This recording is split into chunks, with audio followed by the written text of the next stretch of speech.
ये 8वां उदाहरण बड़ा खास उदाहरण है, इसमें कुछ नया आपको सीखने को मिलेगा।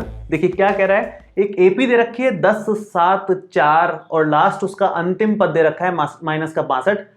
इसका मतलब इस एपी का अंतिम पद से 11वां पद ज्ञात करना है, अंतिम पद से प्रथम पद की ओर, मतलब उल्टा चलना है। ये पहला बोल दिया, ये दूसरा, ये तीसरा, मतलब रिवर्स से 11वें नंबर तक पहुंचना है। तो ये कुछ नया हो गया, हम जो फॉर्मुलेज अभी तक सीखे हैं वो यूज ले ही नहीं सकते इसमें, क्योंकि वो फॉर्मुले किस लिए हैं कि सीधे सीधे चलें तो 11वां पद कितना आएगा, उल्टा चलने पर 11वां पद कितना आएगा, ये हमने अभी तक नहीं सीखा है। तो कैसे करें इस केस को सॉल्व।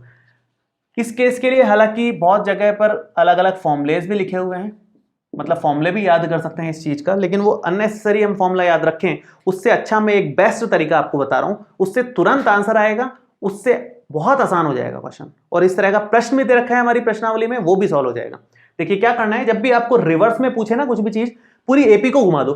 एपी को कैसे घुमाते हैं, देखो 10 दे रखा है, 7 और उसके बाद 4 और लास्ट में हमारे को दे रखा है माइनस का 62। आप थोड़ा सा ध्यान दो, 10 में से 3 कम किया 7 आ गया, 7 में से 3 कम किया 4 आ गया, तो 3 कम करते जा रहे हैं और आगे के पद मिलते जा रहे हैं।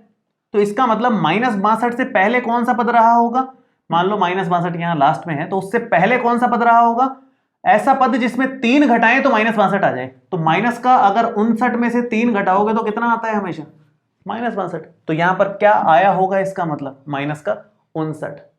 ऐसा पद ढूंढ लो जिसमें से 3 घटाने पर माइनस का 62 मिल रहा हो, कोई दिक्कत ही नहीं है। और ऐसा अगर आप नहीं भी ढूंढ पाओ ना तो भी बात बन जाएगी। कैसे बनेगी, देखो इसको घुमा दो, पहले तो मैं बताऊंगा कैसे बात बनेगी। वो माइनस का 62 पहले लिख दिया, माइनस का 59 ऐसे लिख दिया, और यूं घुमाते घुमाते आप 4 फिर 7 और फिर 10 पे पहुंच गए। ठीक है, आप मान लो कि ये पद भी नहीं ढूंढ पाए, आप कह रहे हो कि नहीं हम तो नहीं ढूंढ पा रहे भाई, माइनस का 59 आएगा, ये हम नहीं ढूंढ पा रहे, ऐसे ही चल रहा है।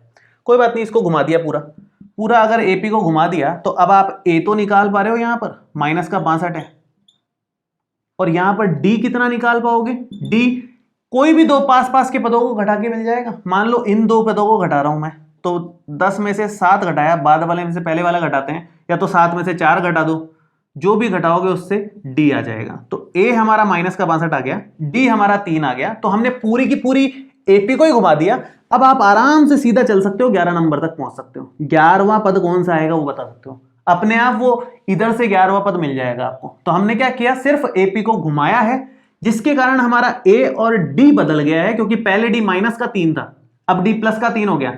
ए और डी बदलेगा, बाकी एन का मान 11 रखते हुए आप ए एन आराम से निकाल सकते हो। अब कैसे निकालेंगे, सूत्र लगाओ भाई। ए एन का फॉर्मूला होता है ए प्लस एन माइनस 1 गुणा डी। तो आपको ये वाली मेहनत भी नहीं करनी पड़ेगी, इसको मैं मिटा ही देता हूं। ए प्लस एन माइनस 1 गुणा डी, ए एन का मतलब ए एन तो निकालना है, बराबर ए का मतलब माइनस का 62 प्लस में एन माइनस 1, एन है 11, तो 11 माइनस 1 और डी का मतलब है 3। यहां पर यहां पे लिख लो आप 11, एन का मान 11 रखना ही है।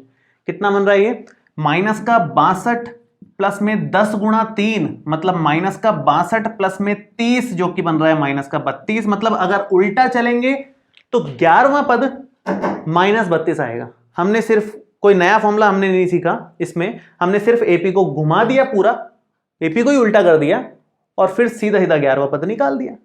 सिंपल, इतना काम करना है। जब भी आपको अंतिम पद से कोई पद निकालने को बोले, आप हमेशा एपी को घुमा दो और फिर नॉर्मल क्वेश्चन में कन्वर्ट कर लो उसको, आराम से आंसर आएगा।